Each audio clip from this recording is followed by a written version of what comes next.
Good afternoon and welcome everybody. I'm Dr. Dave Beasley, Recruitment and Admissions Specialist here with the Graduate College at UNLV, and I'm joined by my colleague, Lori Filippo, who's our International Recruitment and Admissions Specialist. And we've got just a brief presentation for you today about a little bit more about graduate assistantships. So let me dive right in, and I'll do this first part, and then I'll hand it over to Lori, and then we'll be able to walk you through the application process as well a little bit. So let's start off by just sort of defining some key terms. So let's start by talking about what a graduate assistant is, right? What is a graduate assistantship? So graduate assistants, or GAs, are both students and employees. And graduate assistantships here at UNLV generally cover the full cost of tuition for the semester or semesters that students are appointed as GAs. Graduate assistantships also include a monthly stipend. It's usually between $1,000 and $2,000 a month. It kind of depends a little bit on the program that hires you or the campus unit that hires you, and it can also depend on your degree path. But those are sort of the general things. GAs work 20 hours per week. So we have two types of graduate assistantships here at UNLV. We have academic GAs and non-academic GAs. So both of them are going to work 20 hours a week. The real difference here is in how you spend those 20 hours.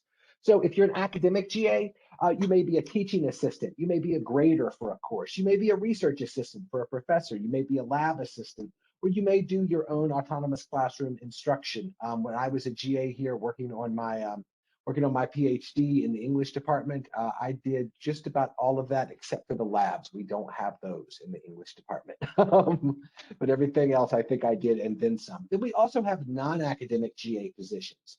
So non-academic GAs work in offices on campus. They often do things like filing paperwork, assisting with administrative duties, assisting students, or other things sort of as assigned.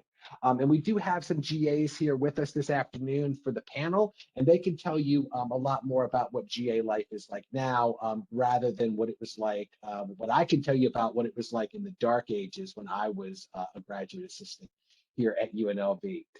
It is important to note that as an international student, that 20 hours of work per week that you'll be working is all that you can work. So you're not allowed to work outside of that on your GA. So let's talk about how you get funded, because this is really important. If you were with us last week, we talked a little bit about making that transition from undergrad to grad school.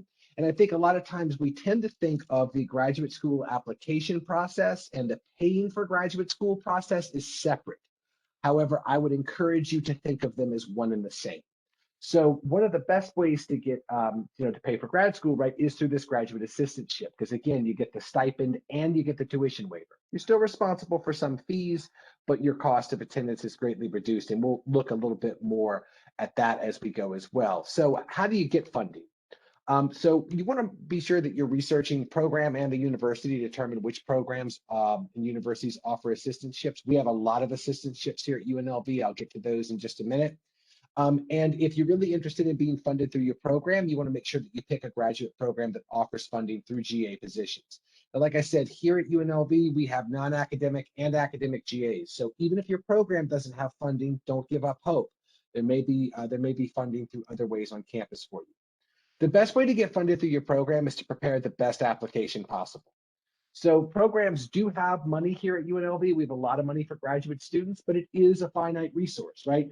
And so programs are going to offer their funds to the students they want the most, right? To the strongest applicants. So you want to be one of their strongest applicants so that when it comes time for them to offer admission, they're not just offering you admission, they're offering you admission and they're offering you a graduate assistantship package. For those of you who think that you're going to wind up with a PhD, I would advise going straight to PhD if possible. A number of our PhD programs here at UNLV do let you apply directly with a bachelor's degree.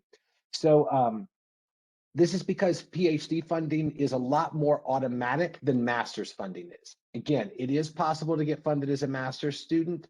And one of the great things about UNLV is that if you don't get funded your first year, you can reapply for funding after that. Some schools, if you don't get funded, that's it. You can't reapply. So here at UNLV, we do let you reapply in that second or subsequent years.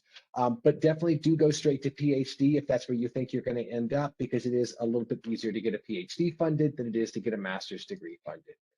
So we've got over $21 million in annual funding for over 1,000 GA positions here at UNLV. We are very, very committed to our GAs. And just to give you all a sense of how committed we are to graduate assistantships at UNLV, obviously our budget got hammered pretty good when the pandemic came around, like just about every other college and university budget in the country. We did not lose a single GA position here at UNLV. We kept every last one of them. So we're really, really proud of that. And we also have about 5,000 graduate and professional students on campus here. So we have about 1,000 GAs. So that's about 1 in 5 students are funded through graduate assistantships. Those are pretty good odds, but your odds are even better because we don't get 5,000 graduate assistantship applications every year. A number of students that are coming to UNLV are working full time. And so they're not necessarily applying for that. So 1 in 5 is good, but I think your odds are even better. Let me tell you a little bit about what you get as a graduate assistant here at UNLV. Again, an annual stipend between $11,250 and $20,750. Depends a little bit on the program that appoints you or the campus unit and your degree program. You get full tuition coverage for the semester or semesters that you're appointed as a GA. You get a registration fee reduction. You get health insurance benefits, summer tuition benefits, bookstore discounts, access to emergency loans, and a lot more.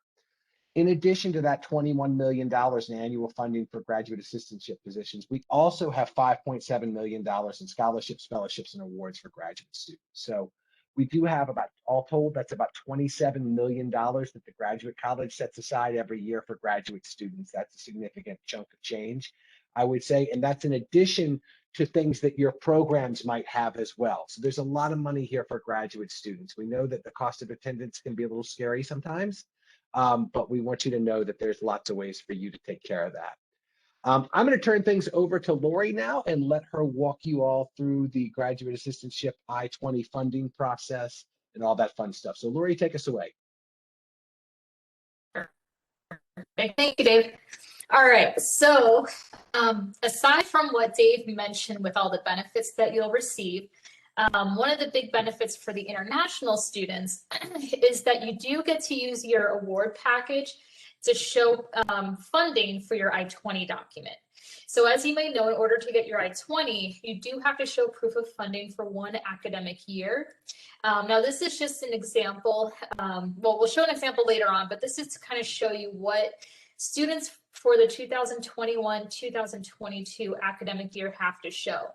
So if you are a graduate student, master's or doctorate, you do have to show a total of $48,642. If you are a graduate student that has an assistantship, it would be $46,701. So that would be for this upcoming fall and also for the spring 2022 that we would be using this proof of funding for. So when students show this proof of funding, of course, they can use the GA offer letter. We know that it may not cover everything. So if there is any remaining funds after you subtract your GA from the total, you can show that in personal funds, family, it can be private sponsor funds, or maybe if you're getting any kind of like scholarships, maybe from your work or outside source, you can use those additional funds to help cover these expenses. So we'll kind of run through this more on the next slide. Dave, if you want to. Okay, so now this is just an example. This was actually for the spring of last year. So this would be an idea of what your package value could look like if you were awarded a GA. So it would go over everything that Dave mentioned, what you would be receiving. So of course your stipend, the tuition would be covered, your non-resident tuition, and also partial health insurance. So you would get this nice package. You would get an offer letter, and on the offer letter, it would show you what your maximum package value is. So for this student, they received a little over $33,000. So what they get to do is they can subtract that from what that from what that I-20 tuition total was, which in their case was a little over $43,000. And when they subtracted it, instead of showing now $43,000 in personal funds, they only have to show a little over $9,000. So it helps out a lot. It brings that cost down way, way lower than what they need to show. So GAs are huge, especially if you need the I-20, because it will take off a huge chunk of what you need to show for your I-20. The only thing I do want to mention too is that typically with GAs, I would say more than common, you'll see students apply for them in the fall. That way they can get the fall and the spring benefits. Now, if you don't get it for the fall, you can still get it for the spring, but then students get concerned, right? Because they're like, well, now I'm only going to have a semester that this is going to cover for, and I'm going to have to show all the additional funding for my I-20. Well, for this student's case, what they did is they only got it for spring, but they went and spoke to their department to see if they could add on that additional GA for the following fall. So you may be okay, you may still be able to get it for a year. Let us know if you have any questions on it. We're here to help you out. But yeah, this will reduce your costs greatly that you have to show for your I-20. I'm going to pass it back over to Dave, who will show you how to apply for these. Thanks so much, Lori. And one other thing I'll mention here is if you look at that stipend amount, we picked this one because that's the minimum stipend amount. So you may actually get more in your stipend, in which case you could subtract more from that. So again, we sort of wanted to pick, rather than show you the absolute best case scenario for what it looks like with a GA, we kind of showed you in some ways a scenario with the minimum rather than the maximum.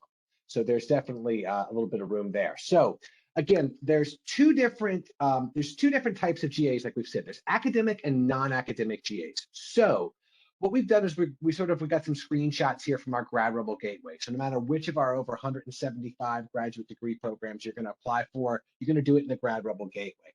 And here, in this case, if it's an academic one, you have one of two options, and I'll show you the second one in a minute. It may be that it's part of your application. Some of the program applications include a graduate assistantship question, and you just answer, are you interested in a graduate assistantship? Of course you are. You would love for UNLV to pay you to go to school, right? You do your requested start term, you do the department that you're interested in, so it's academic, and then you pick the department that you want to apply to. In this case, this was somebody who was applying for communication studies, which is why it says Department Communication Studies. At that point, you upload your resume or your CV, and you're done, right? It's really simple. So it may be part of your application. It also, if it's not, if you go into your Grad Rebel Gateway, you'll see that tab that says funding, right? You can select there. And this is also how you'll apply for non-academic graduate assistantships as well. So academic or non-academic can be applied for in this way. So you go to funding, you select your start term, you select the type, right? So academic or non-academic, and then you would select your department. So if it's academic, your chances are you're going to be applying for your program. If it's non-academic, there's a bunch of these on campus, so you'll need to submit multiple applications to give yourself the best possible chance. But to give you some examples of non-academic, we hire non-academic graduate assistants here in the graduate college. The recycling center on campus hires non-academic graduate assistants. The student union hires non-academic graduate assistants. The library, I could go on and on and on. So there's lots of opportunities available for you. That said, it's not one size fits all. You need to apply to each individual place that you want your application to go, but the application process is really simple, right? And you can see there, it says add another department. So you can add as many departments as you like, and it'll just submit it on for you right there. So that's really everything we've got. We will email this presentation out for everyone first thing on Monday morning once we get the report from WebEx. So I'm going to stop sharing my screen now. And if anybody has any questions about how to go about applying for a GA or questions about that I-20, you can go ahead and ask those now. If you've got questions kind of about what life is like as a GA at UNLV, we've got this amazing student panel for you. So I'll ask you to hold those until the student panel, so they can kind of tell you. But if anybody has any questions about that now, please do feel free to ask.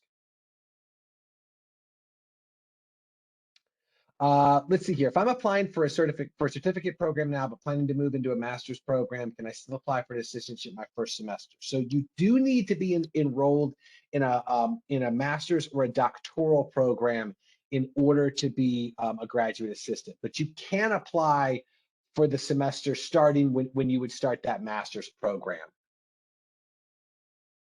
And then as a quick OASS, Curtis, if you are an F1 international student, just keep in mind that as of right now, certificate programs do not count towards I-20 issuance. So just keep that in mind if you are currently on an F1 visa. Thank you, Talitha. That's an excellent point. What other questions do we have here? And it's okay if you don't have any right now, or if you think of some later, we can jump back in on the panel. Let's see here. Would it be smart to apply to as many graduate assistantships as possible to increase the chances to get accepted in one of them? I would say absolutely 100%. Wouldn't you agree, Lori? I would. Yeah, a lot of our students do that. Now, keep in mind, I also recommend our students reach out to the graduate coordinators. Sometimes there's a lot of students applying for those, so you don't want to get lost in the crowd either. Also, you can use what's called Handshake with our career services. That will also let you know what available graduate assistantships are on campus. I'm sure some of our team may know more about Handshake and let you know how to use it, but it is a great resource. You know what's out there. And one thing we should mention here about academic assistantships is that, generally speaking, programs only hire graduate assistants in their program for people that are enrolled in that program. So, for example, the English department has a lot of graduate assistantships because they teach so many composition courses, but their graduate assistantships only go to students enrolled in the English program. So, generally speaking, you're going to be entering one academic GA application, right? And it's for your program. But then the non-academic one is where I think you really want to sort of spread it out and apply to as many places as possible. And Lori makes an excellent point there about Handshake, because you can kind of go in and see a little bit more, I think, in terms of description. And that's nice because not everybody can do that. You have to be a UNLV student or alum to have access to the UNLV Handshake system. So it kind of does give you a leg up in terms of seeing which campus units are hiring and specifically what they're looking for. And then just a quick touch point. Dave, I do know that you mentioned that GAs are capped at 20 hours a week, so I just wanted to add some clarifying statements to that.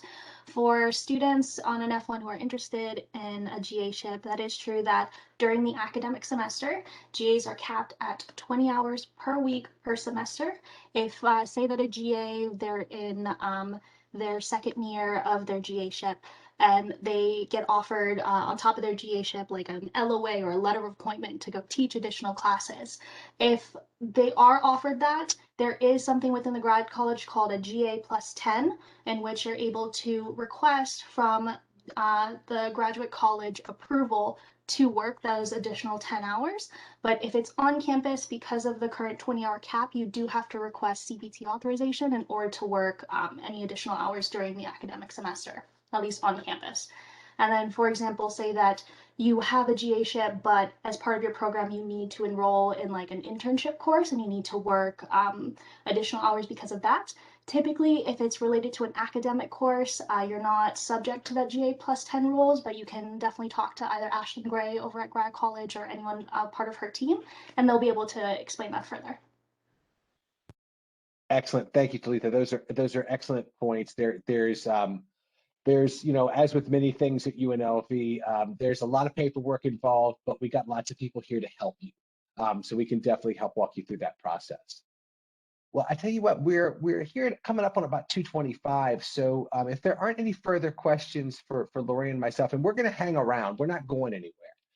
So if you think of more questions for us later as you go, but I think I'm going to turn it over to you, Talitha, and let you introduce our panelists here, and we'll get started on our panel discussion, and they can tell you a little bit about what life is like as a grad student here, as a graduate assistant and grad student here at UNLV.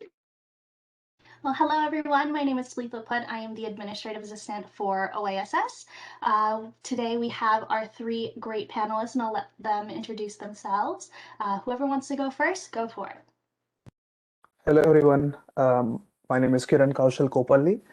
I'm currently in my final semester of Masters in Management Information Systems major, and I'm an academic GA. Currently assisting Dr. Dr. Kishore in the Lee Business School.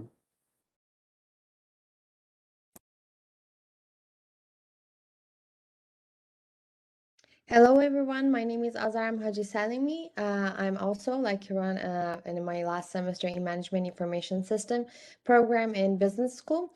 I'm a GA. I work for Graduate College. I work with recruitment and admissions team. I worked with Dave and Lori. So if you guys have any questions about the GA shape or master's program, I'll be more than happy to help. Hi everyone, my name is Kirsten. I'm from Canada, if you didn't catch that with the Tim Hortons coffee. I'm currently back in my home country at the moment. I am exciting. I'm officially now in the Master of Education Higher Education program at UNLV, and my graduate assistantship is I'm an academic success coach in the Academic Success Center, and my GA actually led me for a master's change. So that's a cool fun fact. I came in as a hospitality master's student at the College of Hospitality, and I fell in love with my GA so much and realized this is what I want to do for the rest of my life. So hence the change into my Master's of Education.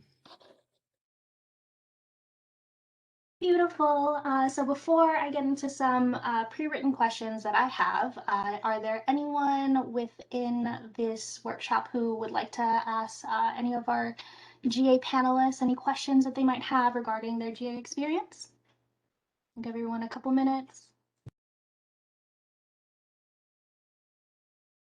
And for those questions, if you don't, oh, there we go. We have one. How would the experience as a GA be helpful in your resume in getting a job afterwards? I can jump in. If Okay. Karen, do you want to go first? So yeah, within MIS, for us, it is basically into IT sector. So whatever we teach related to Tableau or Excel or whatever tools we use in our teaching standards, pretty much we use the same thing in the industry as well. So whenever you put that experience into a resume, people will be interested to see that okay, so he already taught Tableau or Excel to students, so he might be having good competency within this tool. So this will be a very handy experience considering if you are aiming to go to the same job opportunities within the same field, but other I don't have any experience with other departments, but surely some or the other way this GA experience will be helping you in your career. I can completely piggyback off that. That was a great segue. I'm in a non-academic GA, so I am with the Academic Success Center. My goal in life now, kind of where I want to work, I kind of work in higher education, so advising. I want to eventually go back, get my PhD, become a professor. And for myself, when I'll be coming back to Canada post graduation, I probably will not be staying in the US. And because of that, I needed experience. Having a Master of Education looks great on paper, but having absolutely no experience isn't going to help. A quick internship probably isn't going to do it for me for what is required. A lot of jobs in advising or working with students directly need a lot of years experience. And so this GA has been so helpful for me for my resume in order to allow myself to have the experiences working direct with students, paperwork, having appointments, doing all the things that's required for a role once I've done college. So I am so thankful for this job, because otherwise I don't know where I would have got the experience in this short amount of time. So same as Christine, I also work as in the non-academic department, even though my major it's technology related. But I also got a chance to work with different systems. Like for example, in a graduate college, we use Salesforce, which is very helpful for me because I get a chance to like actually work with the systems team as well to explore the Salesforce itself and put it on my resume, which is a great thing for people who are working in the technology area in the technology field. So definitely that will help. It's a big name on my resume that I have an experience for that. And I got all of this because of the the job, the recruitment in a recruitment and admissions team, and get a chance to talk with a lot of students, just like Christy. I'm also an advisor. I help students with their application processes. So yeah, I guess it was great for me. And then just to piggyback on that, so say that you, as a person who's interested in getting a GA ship, you're nearing your final semester and you're about to enter like the job market, right, after graduation. Definitely make an appointment with either your specific college career services team or the general career services office that shares an office with OISS, by the way, because they'll be able to help you sort of figure out ways to leverage the skills and experiences that you gained as a GA and how to make that sort of shine on your resume depending on the sector that you're going into. So it's definitely a good resource. Other than that, are there any other questions before I go into my preset? And I hope Curtis, that sort of helped answer your question.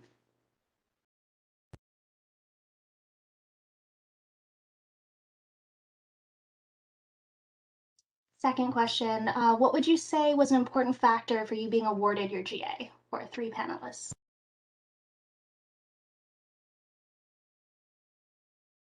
I can quickly share my, I guess, story to get my GA, if that makes sense. That will help you in this thought process. I guess I came in, I didn't even know really what a GA was. I just really wanted to move to Vegas, so I kind of just applied for a program. The program that again, hospitality was my original like passion. I worked in the industry, really wanted to continue to see if this is what I wanted to do for the rest of my life. So when I applied, I kind of learned a little bit about GA ships. You are all in the right place for, I wish I would have attended workshops. I did nothing. I wish I would have. I could do it all on my own was my mentality, but you are all very smart and doing the right thing. And so for myself, I just kind of just went and applied through a ton of GA ships. My issue was, I bet I maybe could have had a few more, but on my resume, I had my old work email. And so be mindful of those kind of things. I actually left my position at my job for a few months. So who knows, maybe I would have had more opportunity. But I think for myself, it was maybe my current work experience, my past work experience. I had a lot of customer service kind of positions. So that helped, I guess, with the people aspect of being able to talk to students. My supervisor saw my resume for a different position, and then she saw that I was an enrolled student, and so she reached out to me and was like, hey, I tried your old email, it didn't work. And I'm like, oh my gosh, I probably could have had more. Like, I'm like insane. I can't believe I did that. So make sure that's correct. And she just reached out and said, hey, I see if you're still interested in a GA, please, reach out. And I was like, driving from Canada with my dad in a passenger seat, like freaking out, like, Dad, I have an interview for this GA. This is going to help me so huge.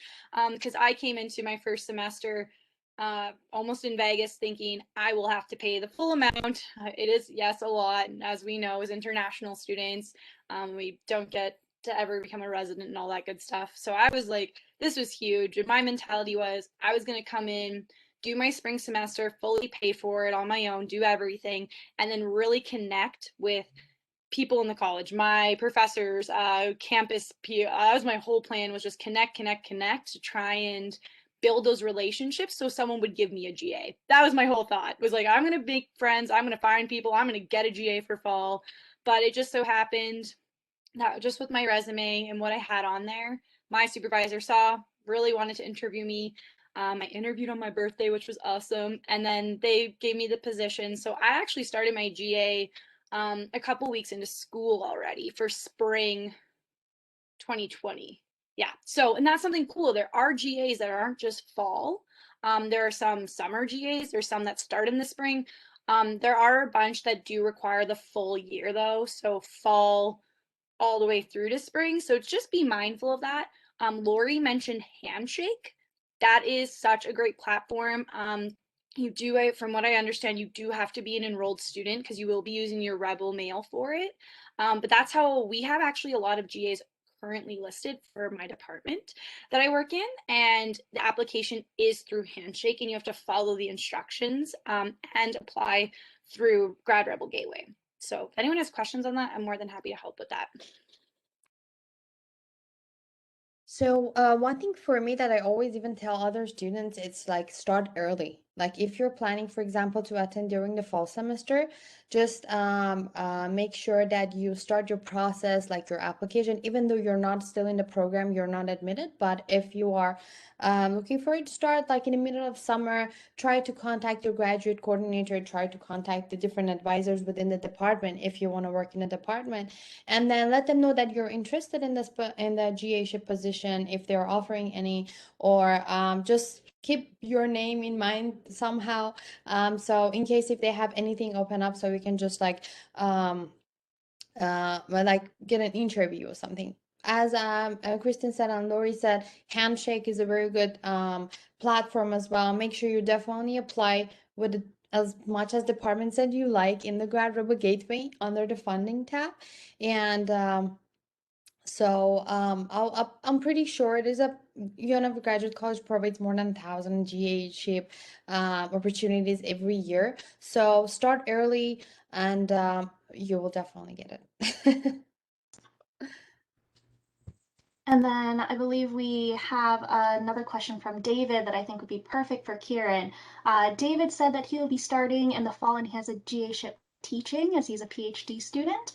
How do the teaching GAs work? And Kieran, as a GA who is currently teaching classes, how do those work?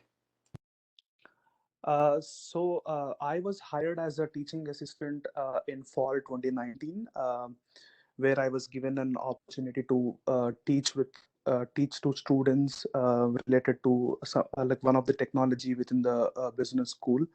And since then, like I only taught for once in the fall semester, and after that, pretty much everything went to virtual systems. And um, in this setup, it is pretty challenging as you don't know how and when the students actually email you. You know, they might email you at even 11 o'clock in the night, and like few might be even waking up early, and you might even ending up having a couple of emails by 6 a.m. in the morning. So it's pretty adaptable at this role. But having said that, this keeps you a little flexible as well. You know, even though they email you at 6 a.m. or 11 p.m. in the night, you can always pick and choose whatever time you want to work, and then accordingly you can work. As far as my role with teaching is concerned, I only taught the class for a couple of times where my professor was sick, and that was when he asked me to, you know, you go and teach, and I didn't had any hiccups with teaching personally, so everything was pretty smooth. I, and it really depends on the course or the professor with which you are working, uh, and I don't know like if this helps you, but this was my experience. Perfect. So David, I hope that answers your question. Are there any other questions from our audience? Can you get a non-academic GA 1 year and then an academic GA afterwards? Absolutely, absolutely. Like GA opportunities or GA ships are basically like their contract work, but say that your contract ends, you're fully open to apply for other GA ships. If say that you're working in a non-academic GA and you liked it, but it's not something that you see yourself continuing over the next year, you can definitely choose which sort of departments that you want to apply for. And then Kristen, you're nodding your head, so I will let you add on top of that. Yeah, so I think in some situations every GA is different. Our position is a contract based, so I had to apply for, we did have summer positions this year based on our funding, which was awesome. So I had to apply for summer position too and awarded that. And I'm currently in the process of applying for next academic year. So even though, you know, I'm doing well in my position, it's still very competitive and they always want to have the best people there, which makes sense. So I actually reapplied and I have an interview next week for the fall position. And that's the thing too, is that if a different GA came up I was really interested in, I could definitely go ahead and apply elsewhere. So that's something to keep in mind. And again, if you find something that's, you know, you're doing non-academic for a year because that's all, you know, maybe that's what you were awarded, but you're like, oh, I really want to work in my department. And then you finally get that connection with the professor who goes, hey, I have this awesome GA. I would love for you to be my GA for next semester's research. Then that will allow you to finish your contract with your non-academic, and then maybe move into that GA you really want. So it is nice. The contract base is blessing and a curse in some ways. It's super awesome because it allows you flexibility. But again, that like, ooh, will I have it for next year? That's kind of sometimes that wonder. That's just how our department works. Other departments are awesome and like, nope, your entire time, you know, it is contract, but you'll, as long as you do your job, you'll be okay. You're here, so you're here.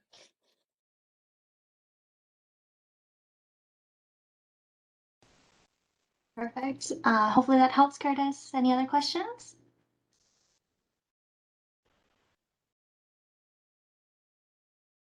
So on that note, I would love to hear from our 3 GAs about what are some of the benefits, but also what are some of the disadvantages of working as a GA? Because sometimes it's not all sunshine and roses. So I don't think there are any disadvantages as such being a GA. In the previous instance, what I mentioned, you need to be pretty flexible in my role where you get emails at pretty much every single time of the day, especially when you're a grad student, which is even more demanding. You need to be very careful with your schedule. You can't afford missing a class or missing your assignment for the GA role. You need to strike that equilibrium point where you can manage both the stuff. At times, it becomes very challenging in my role, especially when it is midterm and at the final exams time, where I, as a GA, should prepare questions for students to actually take their exams, and at the same time I'll be having my own exams to focus. So that is the only challenge that I face so far in this role, and in a way you can say it as a disadvantage in my role when I compare it with non-academic GAs.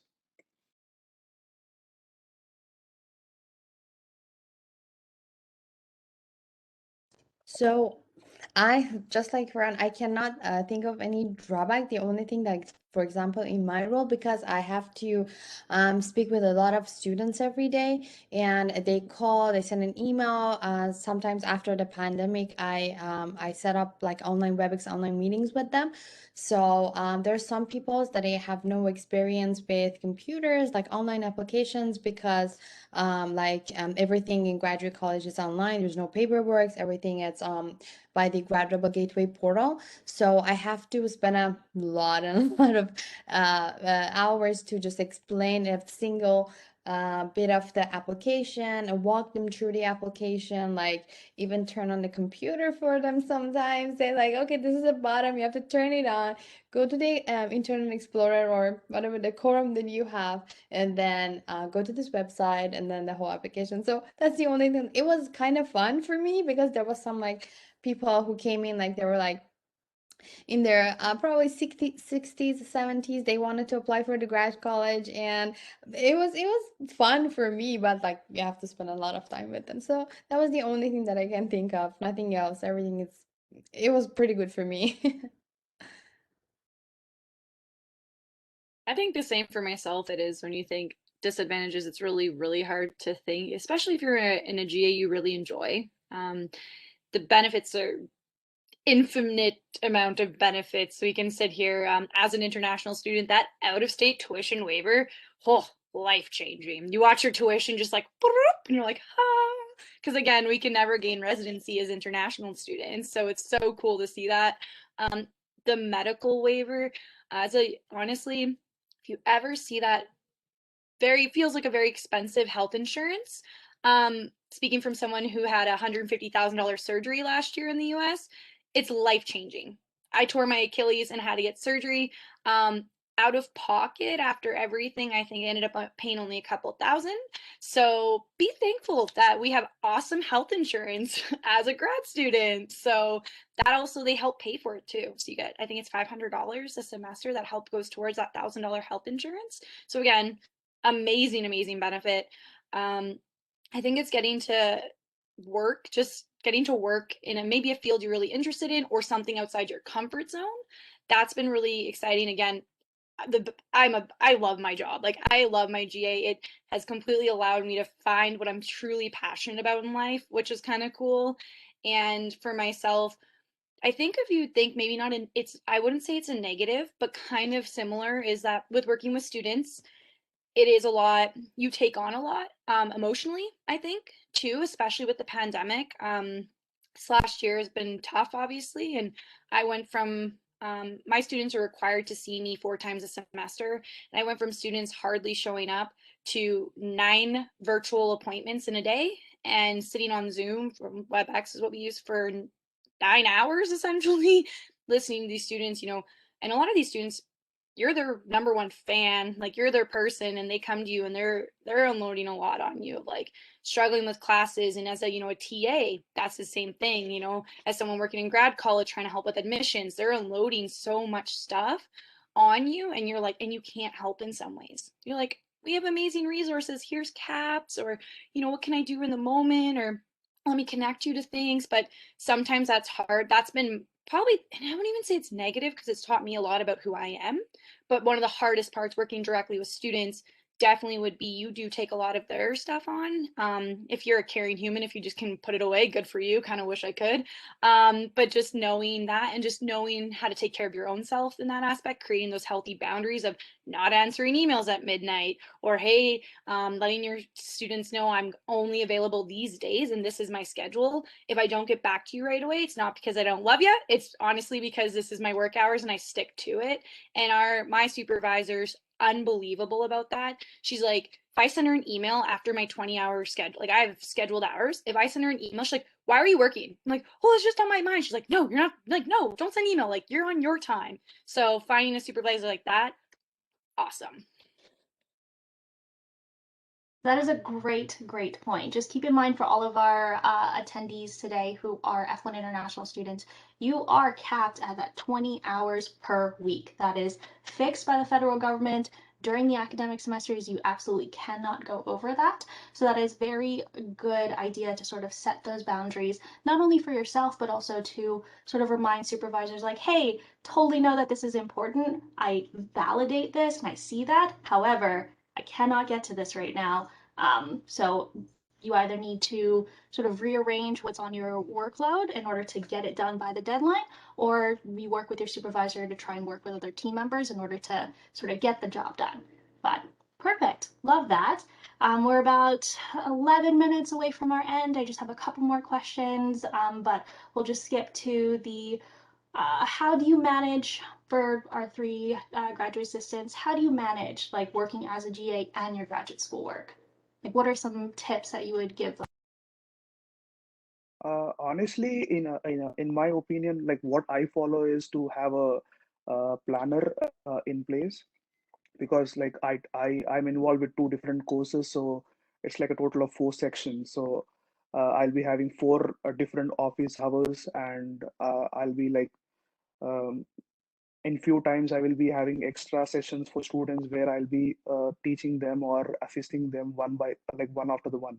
So having a planner actually helps you to plan your studies as well as your work.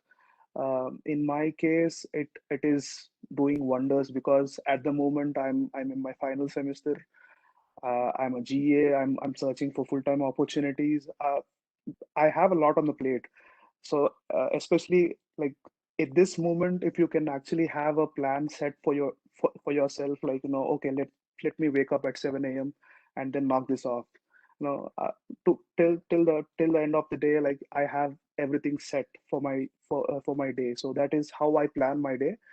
I know, like everybody can't do the same thing. If something works for me, it doesn't really mean that everybody should follow the same thing. You should strike that balance between work and study. Like you can't compromise on studies, even though you like your job so much. If you don't end up getting a 3.0, you will lose your GA-ship. So that is another important thing. You have to focus on your studies to maintain that status and be a returning GA for the next year.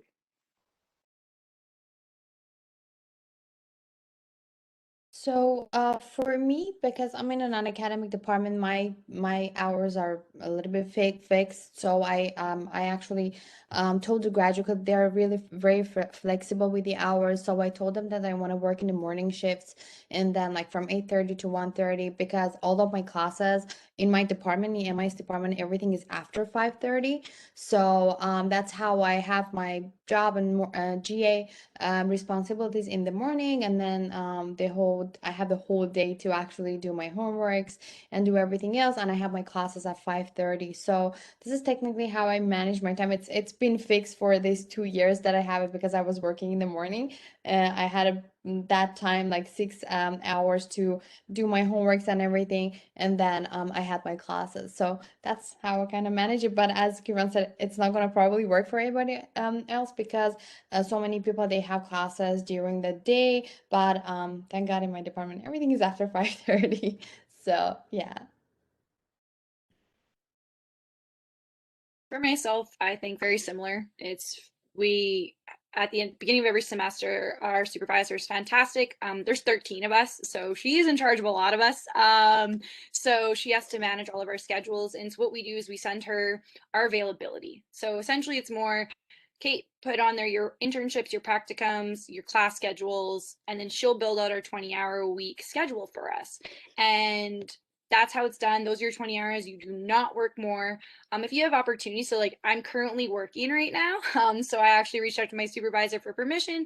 And a lot of times if we want to do things like a really cool workshop or something within our college or class, a random class that comes up, like an optional class, we just reach out and say, hey, can I shift my hours? No problem. She goes, well, this is technically part of your job. You're talking about your job. Don't worry about it. This is part of your hours this week. So it's kind of cool, those kind of things. I think, again, my program is all evening classes. I think it's more like we start at 4 typically. We're 4 to 6:45, sometimes a little later, but again, those afternoons. So I balance my time by, again, doing my GA, not always in the mornings, but sometimes more morning, and then I have a bit of a gap in the afternoon to work on homework. Again, it is so important to know that you have to have a 3.0 for your GA. You can lose your GA if you do not. And that is kind of like that motivator, like, undergrad C's get degrees. Well, in grad school, it's B's get degrees and keep your job. So it's definitely that motivator to keep you going. And to be honest, I find it actually helps me. So being busy, like it's if I just had to go to school, I think I'd procrastinate even more.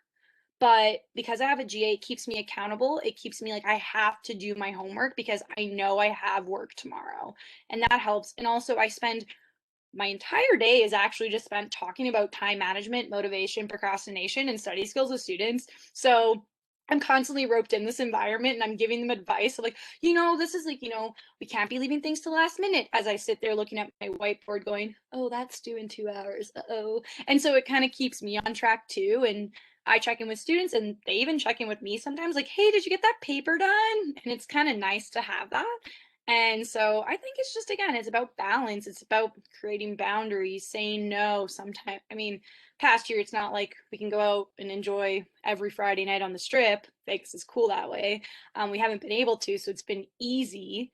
But my last semester, I get to come back in August and I'm kind of like, oh man, how am I going to like create that boundary of like, no, I can't do stuff. School's important.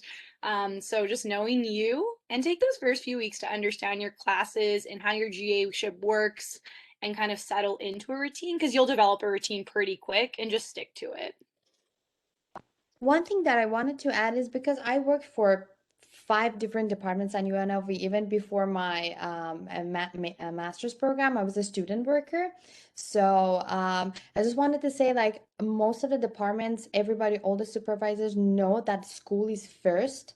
So they are very flexible with the hours. If you have exams, you have an assignment, you can just like ask them. They can just change your shift hours, and they really work with you. Like, it's been 5 different departments, and all of them really worked well with me, and I never had any problem. Like, for example, if I had an exam, I just told them this is my schedule and they changed it for me like right away. So yep, I just wanted to add this. Yeah, absolutely. I was just going to touch at that point. As the administrative assistant, we do have our student assistant, Sophia. If you guys have been in our previous workshops, you would have seen her face. She's lovely. Or like our GA, Heather. Basically, anytime they have sort of like exams or deadlines or they want additional time, as long as they like let me know, I'm very flexible because at the end of the day, you guys are students first. So remember that your school studies are first. GA is secondary, even though it is like important. School at the very top. Mental health, school. That's the typical hierarchy. So with about 4 minutes to go, here's my last question for our panelists. What are some tips and advice that you would give international students who are interested in getting a GA-ship? Uh, for me, I think applying for the GA position very early is very important because these positions are very competitive, and that is something which is not like top of the mind. If you're applying for the fall semester, make sure your application is along with your main school application. At best, like for me, if I have to give an advice before March 1st, before March so that your application will be in the top list.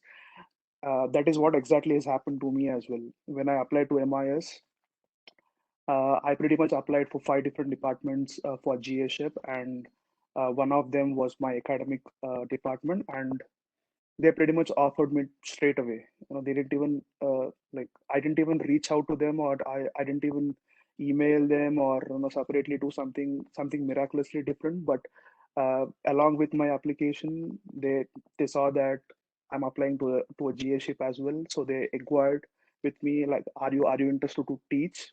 Then I said yes. So that's how things happen. So first come first serve is always a good thing for international students. So for me, it's the same thing. I just wanted to say, like, apply early.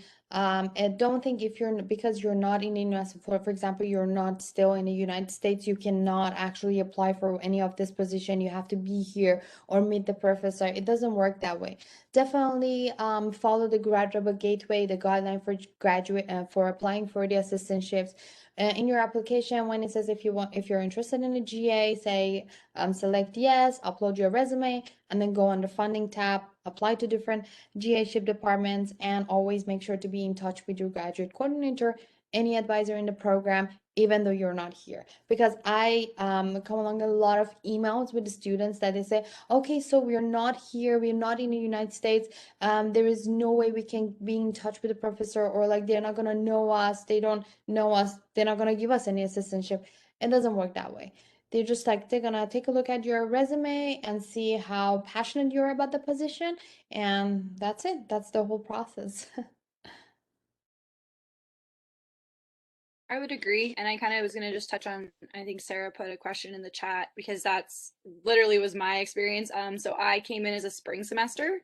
And so I've been told by a lot of people, like, typically fall, like, but good news is, Sarah, that our spring positions, definitely, I mean, if you're looking for spring 2022, mine will be up because I'm going to be graduating this fall.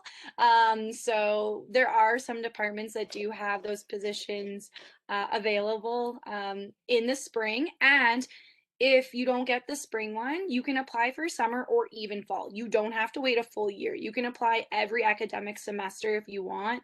So you don't have to worry about waiting. Just keep applying. And again, I think the best thing is if you can find ways to like reach out to your program coordinator, set up like a, hey, can we have do you know of anyone? Like, this is my interest area. Do you know of any? Use connections. If you don't know anyone at UNLV, that was me coming in. I had no idea what I was getting myself into. That's a big thing, but use connections. I'm more than happy to leave my email if you ever want to chat. Again, sometimes that's cheesy. It's not what you know, it's who you know. Can always, go back to people and go, hey, like I've met this awesome person. Here's their resume. Can you look at it? Sometimes I know that's always nice too. Yeah, I would love your email because I'm interested in education too. That's my undergrad. So awesome. Yeah, so we could definitely chat anytime. You can leave it in the chat box. That'd be great. And then for students who are interested in spring or even summer GA-ships, always keep an eye out on Handshake. So basically, I believe there is a search function where you can specify within the search that you're looking for graduate assistantship work or on-campus jobs. It's definitely a great resource in order to check that out to see what sort of opportunities are around on campus. Well, with that, everyone, it is 3:01. Thank you guys so much for joining us. I'll let Dave and Lori do their closing remarks, but at least from the OISS team, we're super happy that you guys were able to join us today. And then as always, if you guys have any questions or concerns regarding anything that we can help with, definitely feel free to reach out to us. We love talking to you. We love assisting our international students, and we're always here to help. Thanks so much, Talitha. Oh, go ahead. Where is Handshake? I'm not sure that I understand. Is that a separate application app?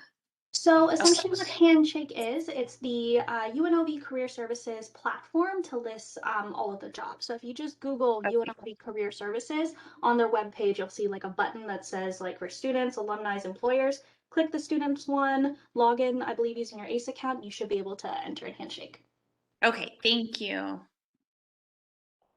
Thanks so much to all of our panelists. This has been great. Thanks to you all for attending. Thanks to Talitha for helping to put this together. Thanks to Lori for helping us with a great presentation and helping to keep me straight on the I-20 stuff, which I'm always sort of asking her questions about. I've put our email in the chat as well, internationalgrad@unlv.edu.